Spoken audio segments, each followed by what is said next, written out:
মনে রাখবেন পৃথিবীতে সনাতন ধর্ম মানুষ যা দিয়েছে অন্য কোন ধর্ম দিতে পারে কেউ পারবে না।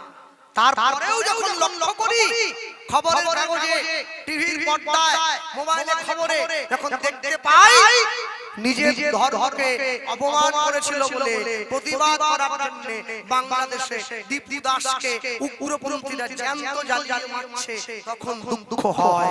এটাই কি সনাতন ধর্মের পরিণতি? শুধু আমি খাবো, আমি ভালো থাকবো, আমি ঘুমাবো, এইটা জীবন নয়। জীবনের বহু কিছু উদ্দেশ্য আছে। আপনারে লয়ে বিব্রত রহিতে আশা নাইকে অবনি পরে সকলের তরে সকলে আমরা প্রত্যেকে আমরা পরে তরে। নিজে ভালো থাকবেন 100 বার, কিন্তু আপনি ভালো থাকতে গিয়ে আর কেউ যেন অসুবিধাতে না পড়ে সেটা দেখে নেওয়াটাও আপনার কর্তব্য। তবে একটা জিনিস আপনারা আমার কথা কেউ রাগ করবেন না বা কষ্ট পাবেন না, আমি সকলের অবগতির জন্য বলছি। মা বাবা যারা বসে আছেন জ্ঞানী গুণীজন, আপনাদের পূর্ব মেদিনীপুরে, এটা পশ্চিম মেদিনীপুর, পূর্ব হ্যাঁ আপনাদের পূর্ব মেদিনীপুরে আমি অনেক জায়গায় কীর্তনে গিয়েছি, অনেক জায়গায় যাই, তো অনেক জায়গায় গিয়ে দেখেছি ওখানে কীর্তনের পরের দিন, যেদিনকে মহোৎসব হয় ওদিনকে পশরা কীর্তন হয়। আমি বোর্ডটা সেরকম দেখলাম লেখা আছে, তো আমি দেখছি যে পশরা কীর্তনের শেষে ওই যিনি মানে যিনি রাধারানীর ভূমিকা অভিনয় করছেন তিনি বলছেন আমার পারের কড়ি নেই, আমি ভক্তদের কাছে যাচ্ছি, একটু আমাকে আপনারা পারের কড়ি ভিক্ষা দিয়ে দেন। আঁচল নিয়ে ভক্তদের কাছে যায়, ভক্তরা ভিক্ষা দেয়। আমি বলি কি রাধারানীর বাবার আর্থিক অবস্থা সম্বন্ধে কোনো সাধারণ জ্ঞান আছে আমাদের? রাধারানীকে কোন বাড়ির মেয়ে, কোথা থেকে উঠে এলো সে সম্বন্ধে আমাদের বিন্দুমাত্র কোনো রূপ একটুকু ধারণা নেই। যদি থাকতো আর আবার রাধারানীকে নিয়ে আমরা ভিক্ষা করাতে পারতাম।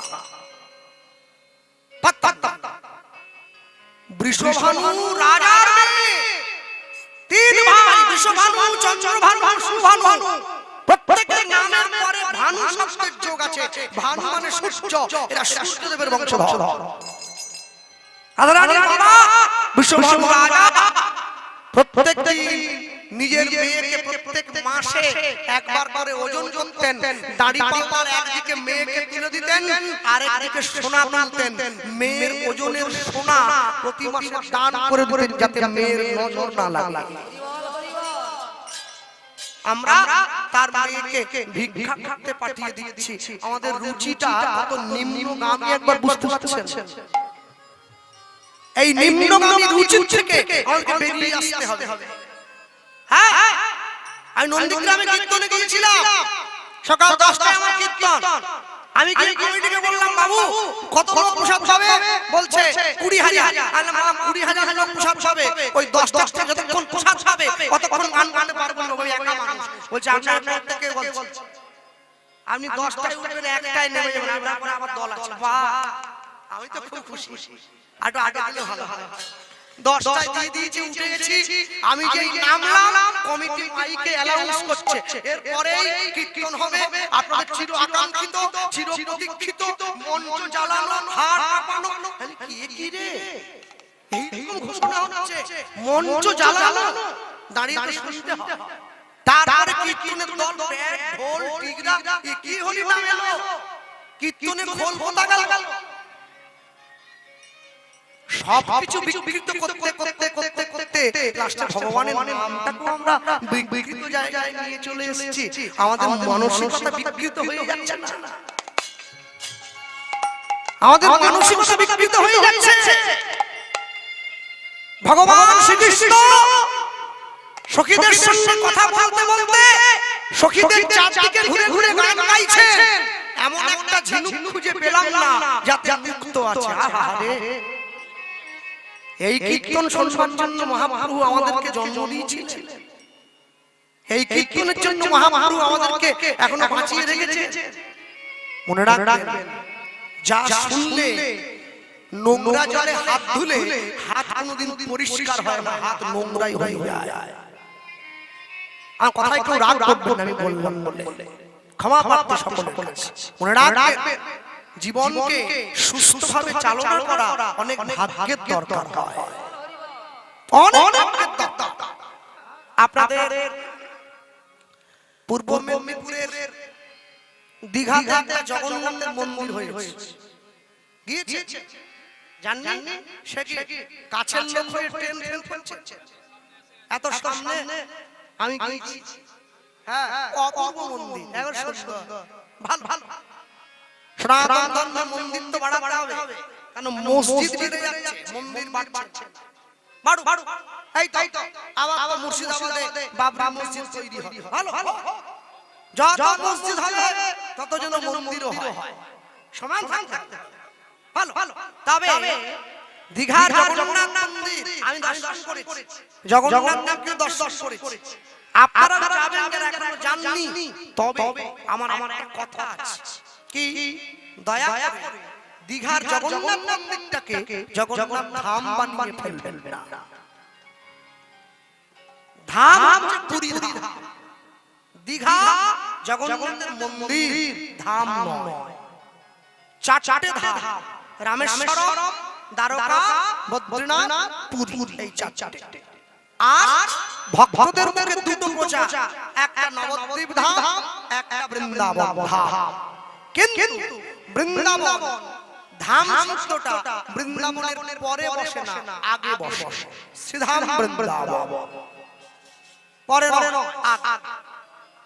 মনে রাখবেন, আমি এই জন্য বললাম, পুরীতে জগন্নাথের যে প্রসাদ হয়, মহাপ্রসাদ, পুরীতে জগন্নাথের যে প্রসাদ হয়, জগতে যদি মহাপ্রসাদ বলে বলতে হয়, পুরীর জগন্নাথের প্রসাদটাই মহাপ্রসাদ বলা যায়।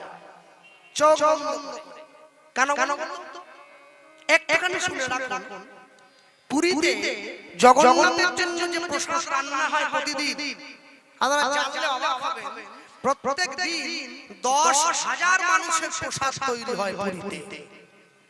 10,000। আশ্চর্য কি, পুরীর জগন্নাথের প্রসাদ তৈরি করতে যা যা দ্রব্য লাগে কোনোটাই বাজার থেকে কেনা হয় না, সব হাতে ফলানো, চাষ করা, তৈরি করা। ধনে জিরে সব তৈরি করা, ফসল লাগিয়ে তৈরি করে ভগবানকে দেওয়া হয়। এমনকি আলুটা পর্যন্ত কেনা হয় না, চাষ করে দেওয়া হয়।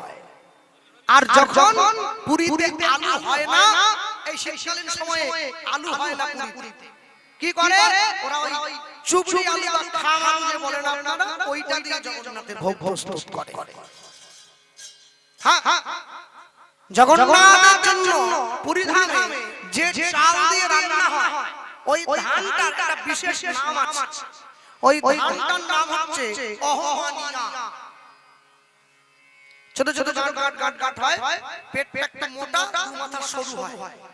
এই ধান নাম অহমানিয়া। এটা বিশ্বে কোথাও চাষ হয় না, একমাত্র পুরী ধাম ছাড়া। সম্পূর্ণ ধানটা ঢেকিতে ছেঁচে চাল বের করা হয়, কোনো মেশিন দিয়ে নয়।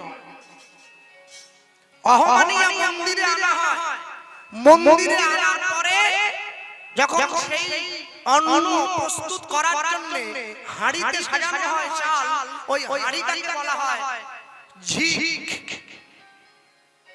একটা উনুনে 7টা করে হাঁড়ি থাকে, উপরেরটা ছোট, নিচেরটা বড়।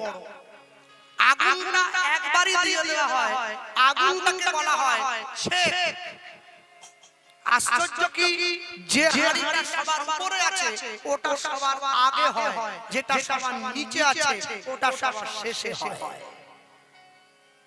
পুরীতে জগন্নাথের জন্য 9 মাস মা লক্ষ্মী রান্না করেন, আর 3 মাস মা অন্নপূর্ণা নিজে রান্না করেন। কেন? হাঁড়িগুলো বসিয়ে দিয়ে রান্নাঘরে কেউ থাকে না, সবাই বেরিয়ে চলে আসে, দরজাটা বাইরে থেকে বন্ধ করে দেওয়া হয়।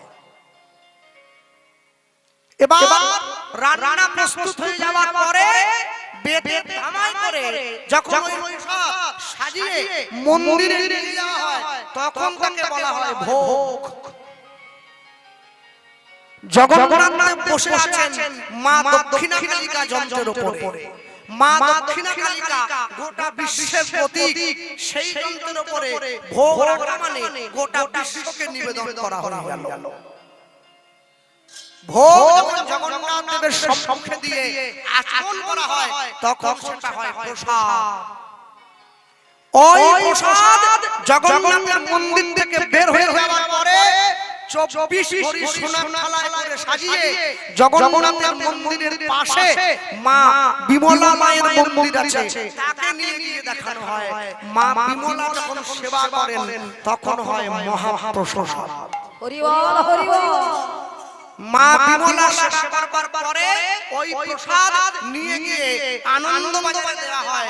একসঙ্গে সব মেখে বড় ডলা পাতায় করে ভক্তদের সেবা দেওয়া হয়। ব্রাহ্মণ ক্ষত্রিয় বৈশ্য শূদ্র হাড়ি মুচি মেথর ডোম সকলে এক লাইনে বসে মহানন্দে সেই প্রসাদ সেবা করে। একে বলা হয় মহামহিম প্রসাদ।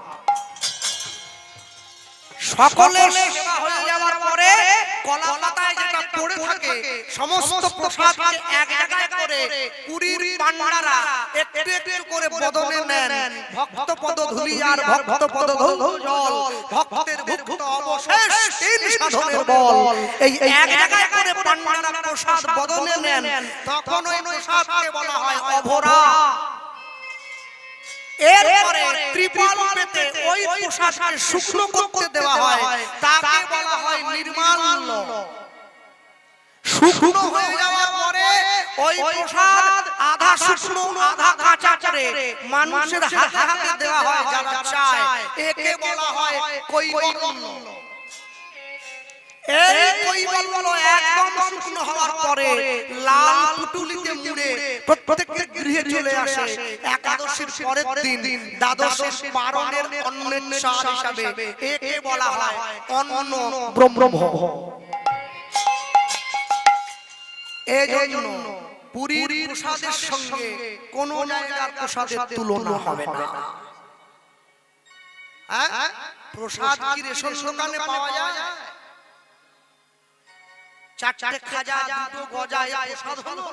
এ প্রসাদ নয়, খাজা গজা নেওয়ার মারপিট। দেখবেন অনেক অনেক গ্রামে কালী মন্দির আছে, অনেক মায়েরা মা কালীর ঘরে ঘরে পড়ে, অনেকে মনসার ঘরে পড়ে, অনেকে শীতলার ঘরে পড়ে। আচ্ছা, আজ পর্যন্ত এরকম কোন ছেলে বা মেয়েকে দেখাতে পারবেন যাকে কৃষ্ণ ভর ভরেছে, যাকে নিতাই গৌর ঘর ভরেছে? এত কালী লোককে ভেটে যাচ্ছে, কাউকে তো কৃষ্ণ ভেটছেনি। শালা এই জন্য লোকে কৃষ্ণ পুজো কমিয়ে দিয়ে কালী পুজো বাড়িয়ে দিয়েছে। কেন? কালী পুজো করলে মদ খাওয়া যাবে, কৃষ্ণ পুজো করলে মদ খাওয়া যাবে না। সমস্যা অনেক। পুলিশ যদি বলতে আসে কে আবার মদ খাচ্ছ কেন, বলে স্যার মদ নয়, মায়ের প্রসাদ খাচ্ছি। পুলিশ মাথা নিচু করে পারে কেন? মা খেয়েছে, মানুষের সাজিয়ে দিয়েছে। পৃথিবীতে কোন দেব দেবী কোনদিন মদ মাংস খায় না। এগুলো করা মানে নিজের ধর্মকে ছোট করা। মা কালী ছাগল খায় না, মা মনসা হাঁস খায় না, পায়রা খায় না, শিব কোনদিন গাঁজা খায় না। এগুলো থেকে বেরিয়ে আসো। হ্যাঁ, শিব শ্মশানে থাকে না গো, শিবের মধ্যে শ্মশানটা থাকে। শিব থাকে না শ্মশানে, শিবের মধ্যে থাকে শ্মশান। তুমি যদি শিবরাত্রির দিন গাঁজা খেয়ে নিজেকে শিবের ভক্ত বলে প্রমাণ করতে চাও, আগে শিবের মতো গলায় একটা কালচিতি সাপ জড়িয়ে দেখো, তারপরে কথা হবে। তখন হবে, তখন নিবে না, না হবে। খুব পৌষ মাসের ঠান্ডায় দেবাড়িতে মহাদেব খালি গায়ে ঘুরে বেড়াচ্ছে। শিবের কোনো গুণ নাই, শুধু গাঁজা খায়। শিব জীবনে গাঁজা খায় না, এগুলো করো না। এগুলো করা মানে নিজেকে ছোট করা। দুধের দাম যদি 40 টাকা কিলো হয়, দুধ সবার সামনে বসে খাওয়া যায়। মদের দাম যদি 4 লক্ষ টাকা হয়, ওটা জঙ্গলে গিয়ে খেতে হয়। এটা হচ্ছে ভালো সঙ্গে মন্দের তফাৎ। তাই গৌর হরি বল হরি হরি বল। মন্দটা সারা জীবন মন্দই থাকে, মন্দ কোনোদিন ভালো জায়গায় আসতে পারে না। ভালোটা ভালোই থাকে, ভালো কোনোদিন মন্দ হয় না। আমার বোনকে আমি বলেছিলাম, দুর্গা পুজোর সময় ঠাকুর দেখতে বেরোচ্ছিস, একটা পোশাক পরেছিস, শরীরের 2-3টে জায়গা দেখা যাচ্ছে। আমাকে বলছে এগুলো ফ্যাশন, এগুলো এখনকার দিনে বেরিয়েছে, এগুলো করতে হয়। ওর হাতটা ধরে টেনে বললাম, তুই বড় হয়ে গেছিস, তোকে তো গালে আমি আর চড় দিতে পারি না। তোকে একটা কথাই বলবো, কি মনে রাখিস, ঢাকা জিনিসে মাছি কম বসে, খোলা জিনিসে বেশি বসে। যদি বোঝার মতো বোধ তোর থাকে, তুই বুঝে নিবি। আমাকে দ্বিতীয়বার আর বলতে হবে না।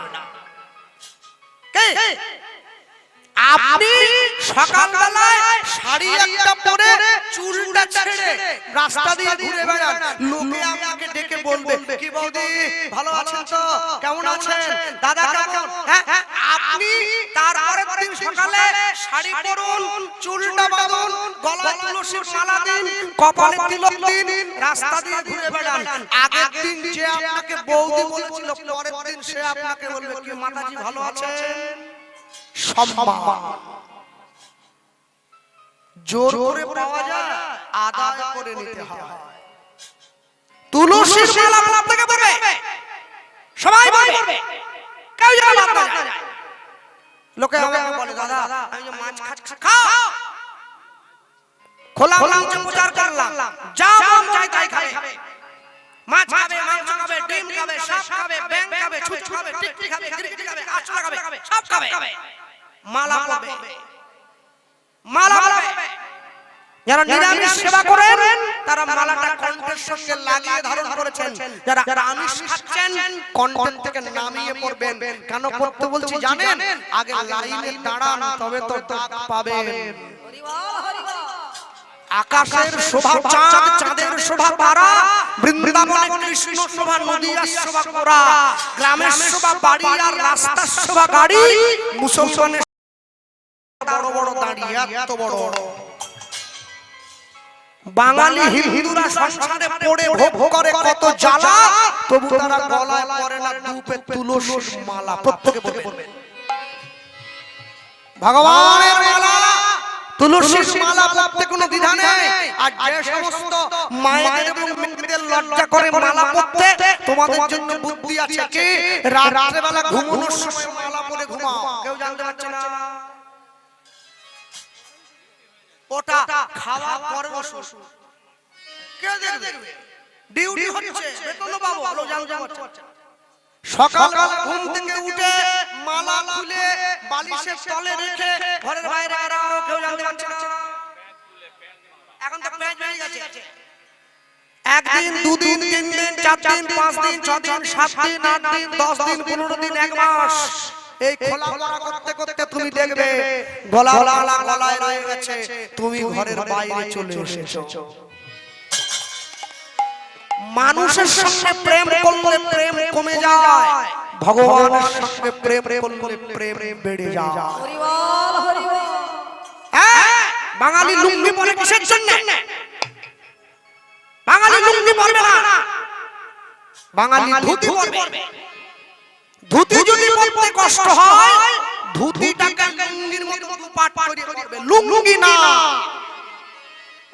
তাও যদি কষ্ট হয়, 12 মুন্ডা, 14 মুন্ডা, 16 মুন্ডা, 20 মুন্ডা, কি সব মুন্ডা ফুন্ডা আছে, ওই সব পরবে, লুঙ্গি পরবে না। মনে রাখবে, সব সময়ের জন্য তুমি সনাতন ধর্মে জন্ম নিয়েছো, নিজের ধর্মকে প্রাণ দিয়ে রক্ষা করবে, তবু নষ্ট যেন না হয়।